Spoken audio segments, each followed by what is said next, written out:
Right, this is the light controller.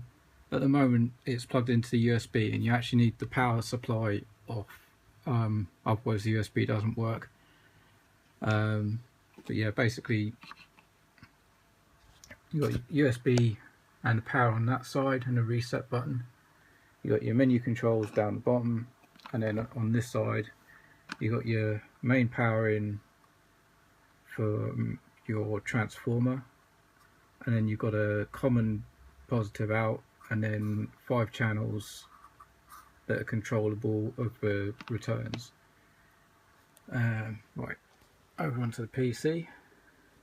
This is basically the control software, and the way you can set it up is you can have different schemes running. Basically you create a package, and within that package you can have, I think it's up to 50 modes.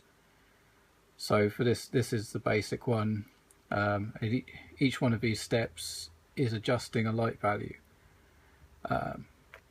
So this one here is basically switching on, I have on channel 1 the white lights for the tropical tank, channel 2 the blue lights for the tropical tank, channel 3 the white lights for the marine tank, and channel 4 the blue lights for the marine tank. And basically the way it's set up is you pick a time and you tell it the percentage you want the lights on or off, and it's as simple as that.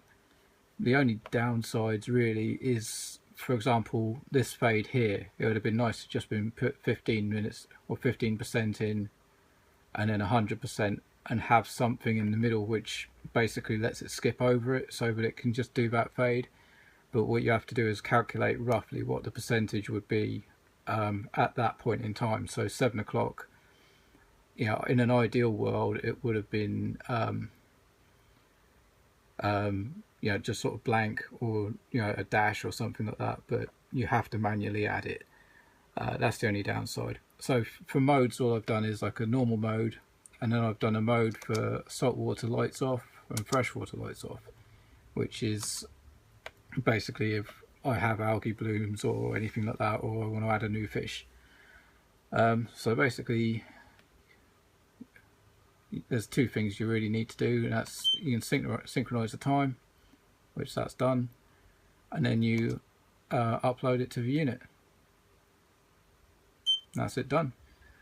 Alright, so now I'll unplug the USB, switch the light back on.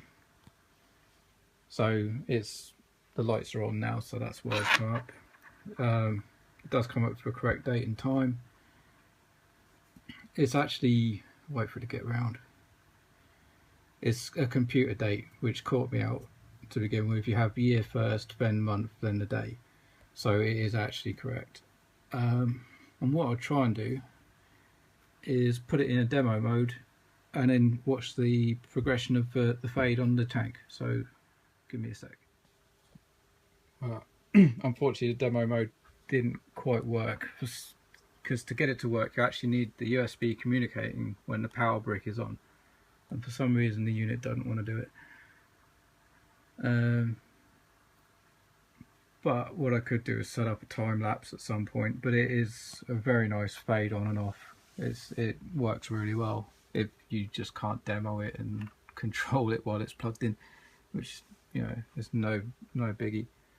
But yeah, well worth the money, especially for 18 quid.